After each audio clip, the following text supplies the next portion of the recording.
लिए फ्रीज़ का ये जो ऑप्शन है वो रहता है। अगर आपको लगता है कि जो कॉलेज अभी मुझे लगा है वो कॉलेज ठीक है बट इससे बेटर कॉलेज मुझे कैप राउंड 2 एंड 3 में लग सकता है, तो आप बेटरमेंट का ऑप्शन चूज़ करके जो है वो सेकंड राउंड में जो है वो जा। So hello friends, welcome back to another new video. तो फाइनली एमएचटी सीईटी की पीसीएम एंड पीसीबी ग्रुप की जो एग्जामिनेशन है वो कंप्लीट हो चुकी है एंड जल्दी हमारे जो रिजल्ट्स है वो भी रिलीज़ हो जाएंगे।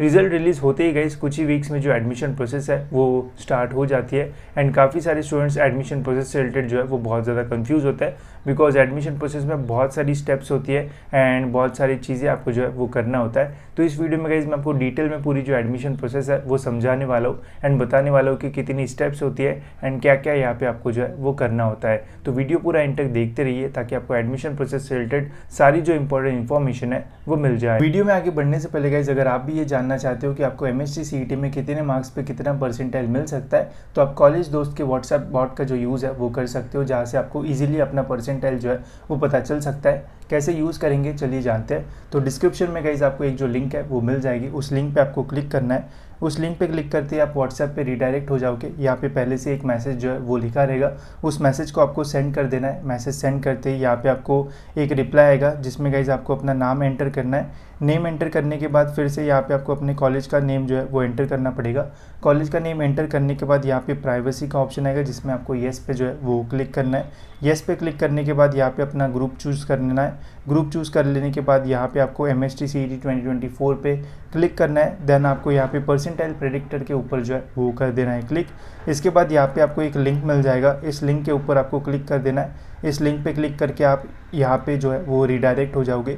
यहाँ पे आने के बाद आपको यहाँ पे अपना जो एक्सपेक्टेड मार्क्स है वो डालना है। एक्सपेक्टेड मार्क्स डाल के जो डिफ़िकल्टी लेवल है शिफ्ट का वो आपको कैसा लगा, इजी, मॉडरेट, डिफ़िकल्ट, उसमें से आपको यहाँ पे चूज़ करना है एंड सबमिट कर देना है। सबमिट करने के बाद फिर से यहाँ पे आपको अपना नेम एंटर करना है, 12th का कॉलेज नेम, साथ ही में यहाँ पे आपको अपना मोबाइल नंबर डाल के कंटिन्यू पे क्लिक कर देना है। फिर आपके मोबाइल नंबर पे एक जो OTP है वो आएगा, उस OTP को यहाँ पे डाल के वेरीफाई पे क्लिक करके आपको अपना जो एक्सपेक्टेड परसेंटाइल है वो यहाँ पे देखने को मिल जाएगा एंड आपको पता चल जाएगा कि किस रेंज में आपको जो परसेंटाइल है वो मिल सकता है। तो लिंक डिस्क्रिप्शन में गाइस जाके इसका यूज़ करो एंड देखो कि कितना परसेंटाइल आपको जो है वो मिल सकता है। तो एडमिशन प्रोसेस में गाइस जो सबसे इंपॉर्टेंट स्टेप होती है वो होती है गाइस रिजल्ट। जब तक रिजल्ट रिलीज़ नहीं होता है तब तक हमारे जो एडमिशन प्रोसेस है वो स्टार्ट नहीं होता है। तो अभी कुछ ही दिनों में गाइस जो रिजल्ट है वो रिलीज़ हो जाएंगे एंड उसके कुछ ही वीक्स बाद जो एडमिशन प्रोसेस है वो स्टार्ट हो जाती है।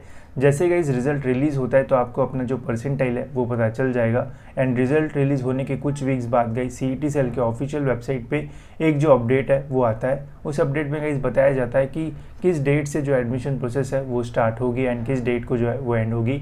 साथ ही में जो कैप राउंड्स होता है वो कब कंडक्ट किए जाएंगे, ये सब कुछ जो है वो इस अपडेट में जो है वो मेंशन रहता है। साथ ही में एक जो नया पोर्टल है वो भी रिलीज़ होता है एडमिशन प्रोसेस के लिए, जिसमें सारे जो इंपॉर्टेंट डेट्स है वो दिए होते हैं। ठीक है, तो रिजल्ट के बाद इस अपडेट के लिए हमें जो है वो वेट करना पड़ता है एंड ये अपडेट 2 या 3 वीक्स के अंदर जो है वो आता है एंड फिर जो एडमिशन प्रोसेस है वो स्टार्ट होती है।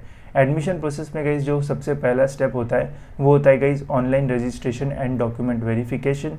तो जिस टाइम गाइस हम एग्जामिनेशन दे रहे थे तो एग्जामिनेशन के टाइम पे हमने एक फॉर्म भरा था सीईटी सेल के ऑफिशियल वेबसाइट पे, सेम उसी टाइप का हमें जो फॉर्म है वो भरना पड़ता है फिर से एंड वहाँ पे गाइस हमें सारी जो डिटेल्स है वो फिर से डालना होता है। साथ ही में एक एक्स्ट्रा स्टेप होती है वहाँ पे जो कि होती है डॉक्यूमेंट वेरिफिकेशन, जहाँ पे गाइस हमें अपने सारे जो डॉक्यूमेंट्स है वो अपलोड करना होता है। साथ ही में नियर बाय कॉलेज में जाके उन डॉक्यूमेंट्स को जो है वो वेरीफाई भी जो है वो करना होता है। ठीक है, ताकि हम एडमिशन के लिए जो है वो एलिजिबल रहे। जो स्टूडेंट्स अपने डॉक्यूमेंट वेरिफिकेशन टाइम पे करते हैं वही स्टूडेंट जो है वो कैप राउंड्स के लिए जो है वो एलिजिबल होते हैं। जो अपने डॉक्यूमेंट्स वेरीफाई नहीं करेंगे उनका जो एडमिशन है वो फिर कैप राउंड के थ्रू जो है वो नहीं हो पाएगा। ठीक है, तो इसका ध्यान रखना कि आपको रजिस्ट्रेशन करना है, डॉक्यूमेंट्स अपलोड करना है एंड जो भी लिस्ट आएगी सीईटी सेल के वेबसाइट पे कॉलेजेस की, उन कॉलेजेस में जाके अपना जो डॉक्यूमेंट है वो वेरीफाई करना है। कैसे करते हैं जब प्रोसेस स्टार्ट होगा वैसे मैं आपको डिटेल में बताऊंगा, अभी के लिए बस जान लीजिए कि क्या क्या करना है। ठीक है, तो ये होती है गाइस फर्स्ट स्टेप। इसे करने के लिए ऑलमोस्ट 15 to 20 डेज़ का जो टाइम है वो दिया जाता है, तो ईजिली आप इस प्रोसेस को जो है वो कंप्लीट कर पाओगे।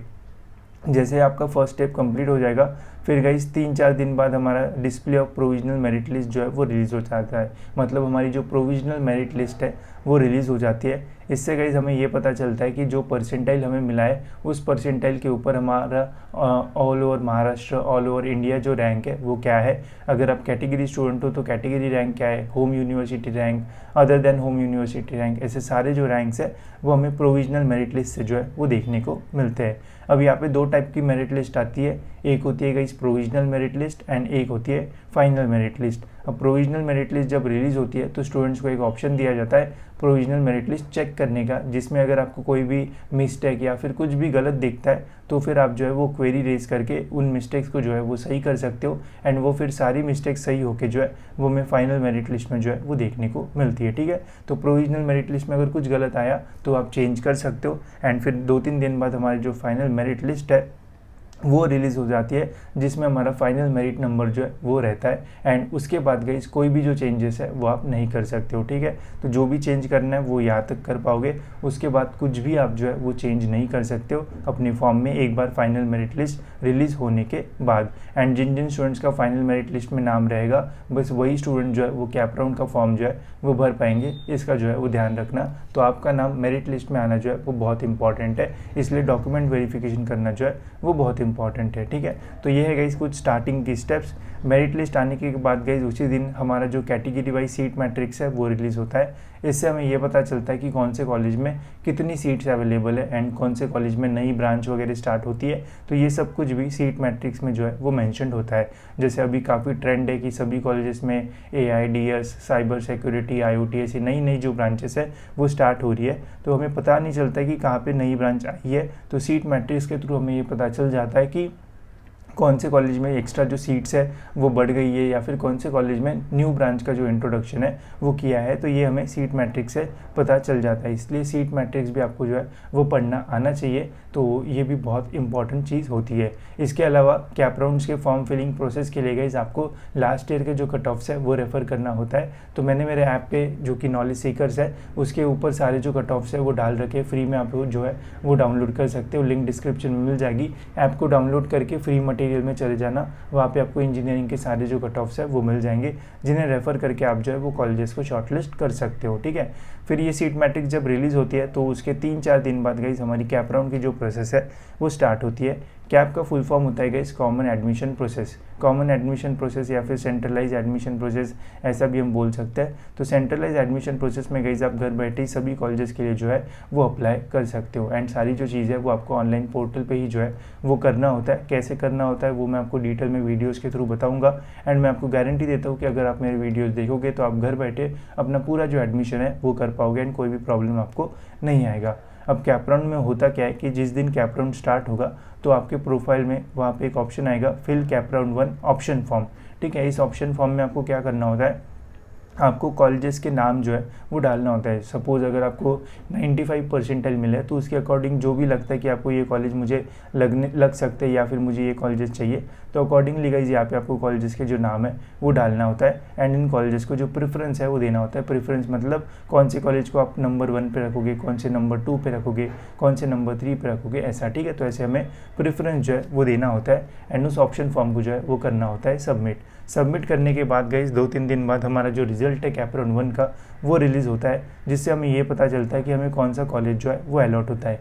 एक कैप राउंड में एक ही कॉलेज जो है वो अलॉट होता है। ऐसा नहीं है कि आपको 99 परसेंटाइल मिला है तो आपको 10-12 कॉलेज अलॉट होंगे, एंड जिसको कम परसेंटाइल मिला है इसको एक ही होगा, ऐसा नहीं है। जितने भी स्टूडेंट्स अप्लाई करते हैं हर एक कैप राउंड में बस एक ही कॉलेज जो है वो अलॉट होता है, तो इसका ध्यान रखना, एंड ये आपको पता चलेगा जब अलॉटमेंट लेटर रिलीज़ होता है तब। अलॉटमेंट लेटर रिलीज़ होने के बाद आपको पता चल जाएगा कि आपको कौन सा कॉलेज जो है वो अलॉट हुआ है। कॉलेज जो अलॉट होता है, अगर आपको लगता है कि इसी कॉलेज में एडमिशन लेना है तो आप एडमिशन कन्फर्मेशन जो है वो कर सकते हो, एंड कॉलेज में जाके अपना जो एडमिशन है वो ले सकते हो। ठीक है, उसके लिए फ्रीज़ का ये जो ऑप्शन है वो रहता है।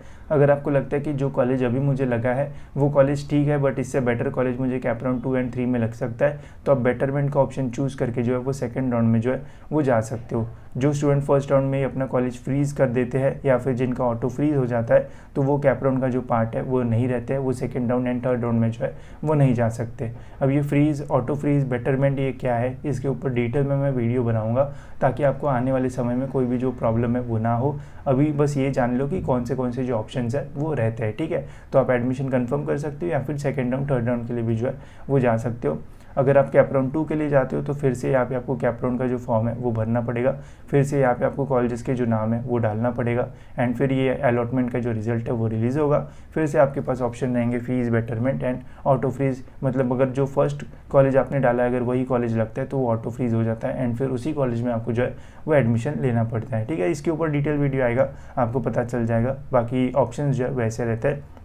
अगर आप फिर से बेटरमेंट लेते हो या फिर से कैप राउंड 3 में जाना चाहते हो तो फिर से कैप राउंड 3 में वही आपको कॉलेजेस की जो लिस्ट है वो बनाना पड़ेगा, अपलोड करना पड़ेगा, रिजल्ट लगेगा, पता चलेगा कौन सा कॉलेज अलॉट हुआ है कौन सा नहीं, एंड आपको फिर डिसीजन लेना पड़ेगा कि एडमिशन लेना है या फिर नहीं। तो कैप राउंड 3 गाइस जो है वो लास्ट राउंड होता है। कुल मिला के 3 ही जो कैप राउंड्स है वो होता है जहाँ पे हमें जो एडमिशन है वो लेना पड़ता है। अगर कैप राउंड खत्म होने के बाद भी गाइस अगर कुछ कॉलेजेस में जो कॉलेजेस की सीट्स है वो बच जाती है तो उन सीट्स को फिल करने के लिए वैकेंट राउंड नाम का एक जो राउंड है वो लिया जाता है। अब ये जो राउंड है वो कॉलेज लेवल पे होता है, ना कि सेंट्रलाइज होता है, ठीक है। मतलब ये जो है वो पोर्टल पे नहीं होगा, ये आपको कॉलेजेस में फिजिकली जाके जो है वो इसके लिए जो है वो अप्लाई करना पड़ेगा। वैकेंट राउंड में जनरली जो कॉलेजेस में कैप राउंड 3 के बाद सीट्स भर जाती है उन सीट्स को फिल करने के लिए इस राउंड का जो है वो कंडक्ट किया जाता है। एंड यहाँ पे जनरली कॉलेजेस बोलते हैं एंड एक ये भी निकालते हैं नोटिस अपने वेबसाइट पे कि इतनी सीट्स हमारी कॉलेज में बची है एंड इस दिन को ये सीट जो है वो भरी जाएगी। तो कुछ कॉलेजेस फिजिकली कॉलेजेस में बुलाते हैं, कुछ बोलते हैं कि आप गूगल फॉर्म भरो हम आपको कॉल करेंगे। ऐसे सभी कॉलेजेस के जो है वो डिफरेंट प्रोसेस जो है वो होते हैं।